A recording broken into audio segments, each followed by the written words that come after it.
Hello and welcome. Today we have the round 23 predictions.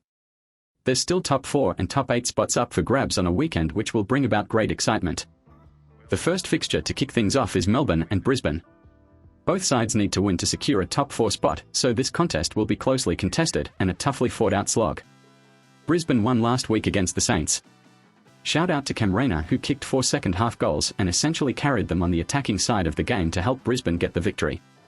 Lorchinil still can't adequately shrug a tag, and the Lions should consider themselves lucky they won last week given the Saints missed a bunch of opportunities, primary Max King. Melbourne snuck in a win against the Blues. They were challenged, looked surprised and vulnerable at times, yet good teams find a way, and facing what seemed to be a certain loss, Koza came up clutch. Jake Melksham contributed in a vital way, as his scoring power kept the D's always within reach, but the question remains. The D's obviously can't bank on Melksham every week. Who's going to consistently perform for the rest of the year?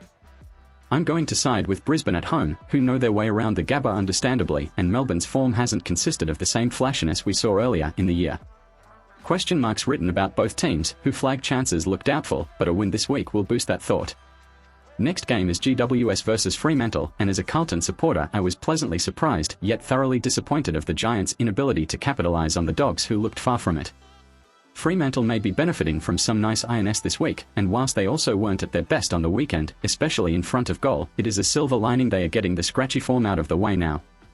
I don't think the Canberra fixture is going to be a factor here, as noticed in fixtures earlier this year.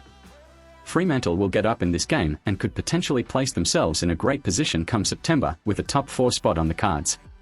Next is North Melbourne versus Gold Coast. North Melbourne I was pleasantly surprised with. They held competitiveness for a large portion of the game, however as proven, you need to uphold the same intensity for the entire game, and Adelaide were too good as expected. North Melbourne also could be facing a bit of an injury problem this week, with key figures set to be placed on ice. Same could be said for the Suns. They've got more casualties in the injury ward, and they'll be looking to end the season on the right note after it's basically fizzled out. I'll predict the Suns to win this game. North Melbourne have shown more light to be at the end of the tunnel than initially anticipated, yet the Suns I think will be too good of a unit and will bounce back from a game which they were heavily outclassed. Next up is Geelong taking on West Coast, and West Coast could see some nice inclusions next week. They latched onto Fremantle in the derby last week, but I think they were assisted by the weather. Drier conditions would have made for a bit of an uglier contest given the lopsided dominance of Fremantle, especially given the disparity in scoring shots. Geelong are doing as they please going into the final series. An issue may arise that they are coming up against weaker oppositions going towards finals, but having said that, Geelong have had no difficulty resting players, making adjustments, and dealing with injuries, all so casually, without it compromising their good form and momentum. In a game I expect Geelong to continue this trend, they'll win convincingly, and Hawkins will pile on the goals as the primary target up forward, especially late in the game when the sting in the game is no more. Saturday night will see Richmond take on Essendon. Richmond's finals berth is now locked up, and this game will be merely fine-tuning their form so it's fit for finals footy. The Bombers are in turmoil having seen a number of backroom staff leave the club, and at the time of writing, the coach's job under scrutiny, following a drubbing at the hands of the Power. They played okay for a half of footy, but the other half they got slaughtered, and the suffering prolonged itself. Tom Lynch was exceptional on the weekend with 8 goals, and you get the sense that it could be a similar figure in this game. Richmond will win this match, but will the new coach factor into it? It happened with North and Lee Adams, could happen again. Though, I'm not counting on it. The showdown will be the other fixture coinciding with the MCG clash, and as we just mentioned, Port Adelaide picked up a flawless victory. Goals distributed among many, the midfielders were prolific, some of which haven't been consistent enough, but we see their potential in a game like this.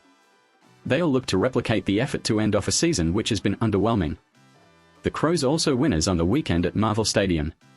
Didn't really pay too much attention to the game, but the points I've mentioned with regards to them in previous weeks remains the same. I'll tip the Power to win this game.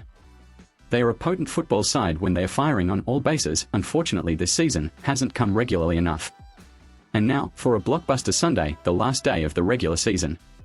It'll begin with the Dogs and the Hawks in Tasmania. The Dogs' finals hopes held on by the barest of margins with an unconvincing win over the Giants, and best believe if they play like that again, finals or not, they'll get smoked by a good side. The Hawks got played off the park by a side superior in skill and experience. Understandably they're being a bit more experimental, they've thrown the youth into the deep end and have made a conscious decision to put some of their best on ice for more of a pre-season. I'm going to back the Dogs here.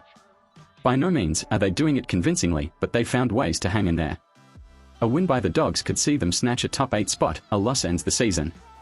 For a team who've made it to the final weekend of September, they'll sense the occasion, they are equipped with the experience and the depth, and whilst Tasmania always seems to be the Achilles heel for some teams and Hawthorn always stand a chance as a result, I think the Dogs will power through.